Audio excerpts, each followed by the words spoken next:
Hi guys, and welcome back to another video, and today I'm actually going to chat a little bit about Eurovision and the UK entry Sam Ryder. So I think a lot of this links to authentic branding, and I just wanted to chat about some thoughts I had that I think led to him being much more successful than, say, our previous acts, because we have had nil point a couple of times. Hello, it's editing me. I feel like I didn't give enough of an intro, so I just wanted to add that in. So this video is about Sam Ryder, who is the UK entry for the Eurovision in 2022. He came second right after Ukraine and won the judging round of points. And the song was called Spaceman. And now on with the video. We all thought it was to do with Brexit and us, being ignorant and not speaking different languages, but apparently not. I just had a few thoughts when I watched it, and then I obviously looked him up on TikTok and watched some interviews with him, and there were just some points that I think, one, linked to authentic branding, and two, helped to contribute to his success. We're not going into background, we're not going into wealthy families and that. We're not doing that. We're not getting jealous. We're not going to hate on him. We're just going to look at the actual Eurovision and, factors around that and why we think he did so well. Obviously, if you have other things to add, then let me know in the comments. Okay, so number one, he is a super likable person. And I think what this comes down to is actually being yourself, being 100% yourself, and being comfortable and confident in that, which is what I always talk about in authentic branding. This is the whole point of it, is figuring out, one, who you are, and two, having the confidence to actually go forth with that in every situation 100% of the time. Because as soon as you feel a little bit like you hold back, or you feel uncomfortable and not 100% confident, that comes through to other people, and energy and all that, it affects how other people see you. So I think he is super likable because he is completely himself, he's comfortable with that, and his energy really comes out in interviews and when he talks to people, even in the little mini interviews in the Eurovision in the green room.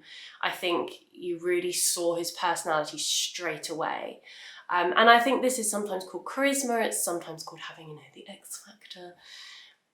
There are words for it, it's not magic. But I think it just comes down to, being yourself, being a nice person, being comfortable with that, and actually portraying that in every situation, even if maybe it's a situation that is, scary or nerve-wracking, like performing for millions of people. He managed to still get that personality out, even if he was feeling nervous, you wouldn't know. So that is the first thing I noted.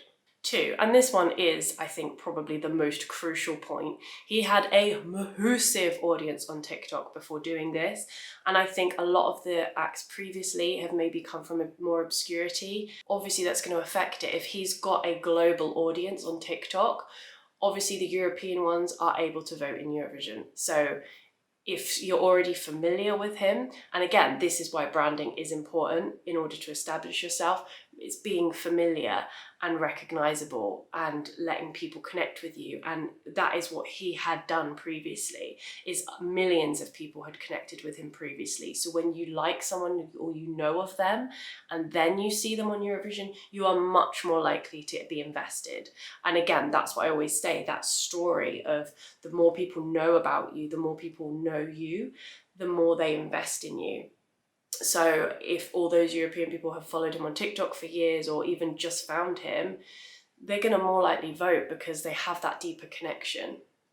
Obviously, again though, building a massive audience is always going to help you in these situations. So that goes without saying. It's also important to note, I think, that he got this audience, again, through being himself. He uploaded covers. Obviously, the technical ability is there. His voice is incredible. But he grew this audience through singing songs that he loved, being himself, again, connecting organically with his audience. And I do think he has a label or something behind him as well, so I'm not going to disregard that. Obviously, having a professional in any sense to give you advice or guidance or do campaigns, that is always helpful. But for the most of these points, there hopefully will be some takeaway as well. I'm not saying that he did all this himself without any help from anyone, but there are still key takeaways that should be helpful. Okay, yeah, so massive audience on TikTok definitely leveraged him to a global audience. Okay, so third one, undeniably, it was a good song. Universally respected song. I feel like for me it could have had a little bit more dynamic, like I would have started smaller and then he did have a little build up at the end. For me, there would have been more of that. Generally as well, I quite like the more weirder ones maybe, I don't know. But I think undeniably, like universally, objectively, it was a good song. It was strong. The songwriting was strong. His voice is undeniable. You can't deny that technical ability. And that is another factor of why it did so well. Okay, so next one. He also did, and this is probably with the help of other people, a European tour beforehand.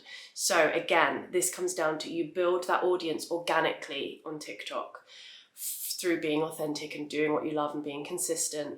And then he must have had backing for this. He did a European tour because that is where the audience is. So he knew, okay, I'm doing Eurovision. The audience is in Europe. I have to go be there in person, do a busking. I think it was a busking tour of European cities, which again is amazing. It's super like less pressure, less budget than doing a massive tour, but it's still getting his face out there. And then again, for people who've seen him on TikTok, then they see him on the street, and then they see him on Eurovision. That's where you get that connection and that further investment. So it's just about all those stages and being clever with knowing the audience you're trying to reach. And this is why I talk about building your audience profile. For this situation, obviously it was clear his audience is in Europe, and you can act accordingly and do campaigns and promotions accordingly. So the next one is totally out of his control, I think, but he was on near the end. And I don't know if you've noticed this, whether this is a really obvious universal thing, or whether this is just me from years and years of watching music reality shows. Anyone who's on near the end is more remembered by the audience.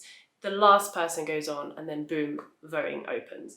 They're in your head. Anyone who's at the beginning has most likely been forgotten. So having a slot near the end is really, really crucial. Måneskin, who I'm actually going to do a video on soon, won last year. They were also on near the end. Just have a look at all the winners and what slot they had, because it does usually happen like that. Anyone at the end, you got a good shot. Okay, and the last one is just a super nerdy extra point. This really doesn't have much to do with Eurovision, but so in his TikToks, when he uploaded obviously loads of covers in lockdown, there was like a green lamp in the background. And I think, I don't know how intentional it was, I think it was just part of the room, but he took that when he did his European tour. So for anyone who knows him, who's loved him on TikTok for ages, and then sees him in person and then sees the green lamp, that is the tiny little Easter egg details of visual branding that just make it satisfying and work super well. It's once you've done the foundation stuff, it's these little details that are so fun. And again, it's that extra, oh, I recognize, oh, he's bought the lamp. Like, it's just a little way that people connect with you more. Yeah, just a really cute little point. I had to add that in there. Obviously, there are other factors that contribute to his success. He has experience in the music industry, he has label backing, but these are the notes I made that just link to authentic branding and the success. And I think hopefully you had some key takeaways from that as well. I think just having these real life examples is helpful to see how different artists and different situations cater to, you know, these methods. So yeah, hit me with your thoughts. Did you like the song? Are there any other factors you want to add in to why he was successful this time? Add them in the comments, and I hope this was interesting and helpful. Thank you very much for watching. I appreciate you all so much, and I will see you next time. Bye!